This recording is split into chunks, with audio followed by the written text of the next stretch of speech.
The British Euro MEP, Nigel Farage, he's a renowned Eurosceptic. Let's hear what he has to say about banks benefiting from the system of bailouts at the moment and, of course, the situation there in Greece. Mr Farage, thanks very much indeed for joining us live there in Brussels. I've got a report here from the Financial Times in front of me saying that bank chiefs' average pay in the US and Europe leapt 36% last year to $9.7 million. And one banker is reportedly to have earned something like $21 million last year. What do you make of the bankers cashing in on the economic crisis at the moment?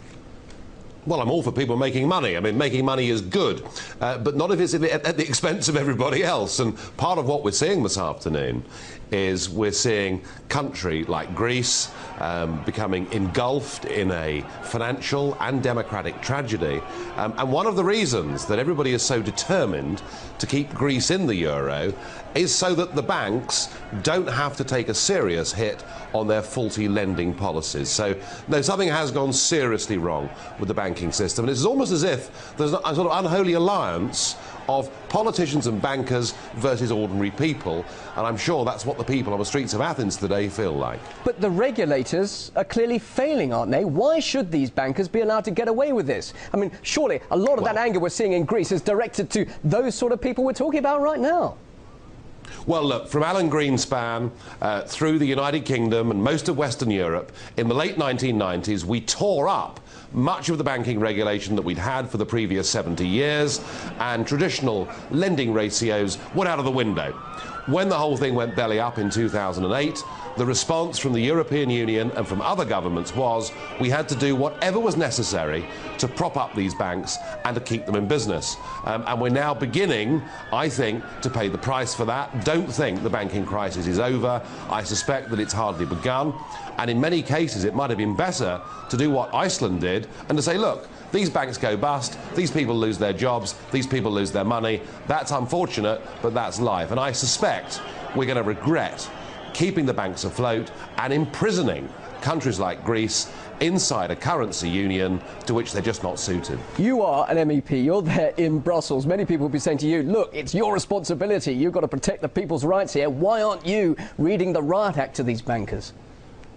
Well, I'm afraid that this is not just the bankers, you know, because it's the politicians in the first place that change the rules for the bankers, and it's the politicians that are propping up the bankers. And I have been trying with President Van Rompuy, with President Barroso, with all the people that lead the EU, I have been trying now for 4 years. In question after question and speech after speech, I've been saying to them, what is plan B? Isn't it time we admitted that Greece, Portugal, Ireland are not suited to the Eurozone? Isn't it better that they come out, they get their own currencies back, they have a devaluation, and then, of course, some of the banks have to take a hit. But they won't hear of it here, because as far as they're concerned in Brussels, the euro, the economic and monetary union, is a political project. They see it as a stepping stone to the United States of Europe, and they're not prepared to admit they've got it horribly wrong. And for that, frankly, they couldn't care less if tens of millions of people across Europe lose their jobs. That doesn't matter to the European Commission, provided they can maintain the euro and keep propping up the banks. But if they and that's where we are. Sorry to interrupt. If they carry on living in what you're probably describing as a fantasy land, surely reality will eventually hit, and will we possibly see a collapse of the Eurozone, the euro itself? And presumably that's what you yourself want to see, isn't it? Well, look, I don't think the euro's a good idea, but I also do not want to see violence on the streets and people getting hurt, and I don't want to see the euro break up in a disorderly manner. But frankly, if they go on saying there is no plan B, if they go on trying to keep these countries trapped inside the euro, then I'm afraid we are headed for a very sticky end indeed. And I think financially, what will bring this down in the end isn't just the Greek economy or the Portuguese or the Irish. In the end, what's going to bring this down is the European Central Bank itself, an organisation that all the member states have put money into. And the point at which Greece defaults, and it's coming, it could come within the next couple of weeks in my opinion, the point at which Greece defaults, you will see the European Central Bank itself effectively will be bust, because they've used all this money buying up effectively their own bad debt, And then, when the hat goes round, I just can't see countries like Finland, countries like the Netherlands putting money in. So we could be fairly close to the whole thing busting. But if it does collapse in the way you're saying, what happens? I mean, you're talking earlier, and we've heard obviously that Greece have talked about dropping the euro and going back to its own original currency. But just how easy is that transition when we've got countries already in debt? I mean, is that really the answer, to revert back to those old currencies again?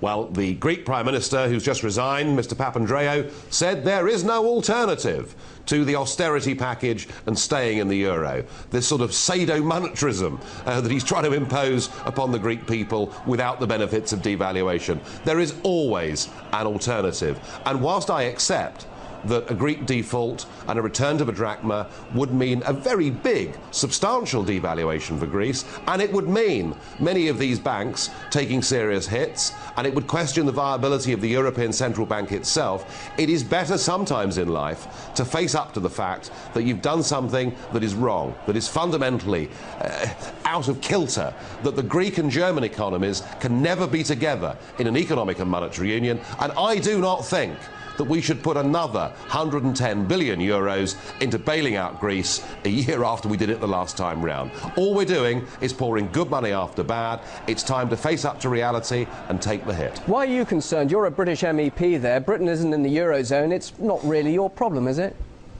Well, it is, because we help with all the bailouts. So British taxpayers are involved with the Portuguese bailout, with the Irish bailout, and with the Greek bailout through our membership of the International Monetary Fund. So whatever happens, this does affect British people.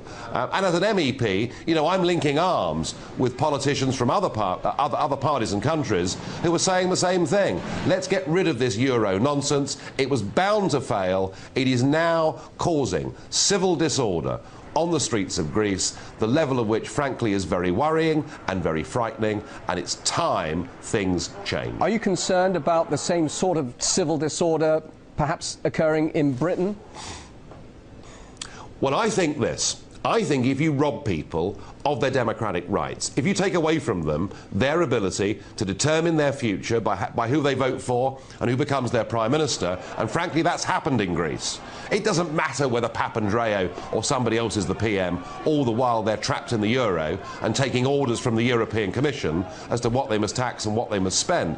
I think if you take that away from people, then the only alternative they're left with is civil disobedience, is civil disorder. It is deeply, deeply worrying. We need a good dose of democracy, both in Greece, in Britain and everywhere else, and if we do that, we'll prevent these things from happening. And just briefly, do you think, from what we're seeing there in Europe, your stance, UKIP, the party obviously that wants to get Britain out of Europe, do you think you're scoring more political support now and points, bearing in mind with what we're seeing at the moment? How do you feel about your party and your position at the moment there?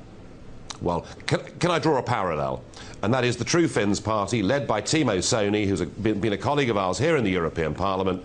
They, in the recent Finnish general election, went from 4% at the previous election to 19% in the recent election. They were only 1.5 points away from winning the Finnish general election on a ticket of no bailouts. Let's get out of the euro. Let's get our democracy back. Let's take back control of our lives. And I think for UKIP, for the True Finns, for the Freedom Party in Holland, for many of these political parties, you are about to see substantial change.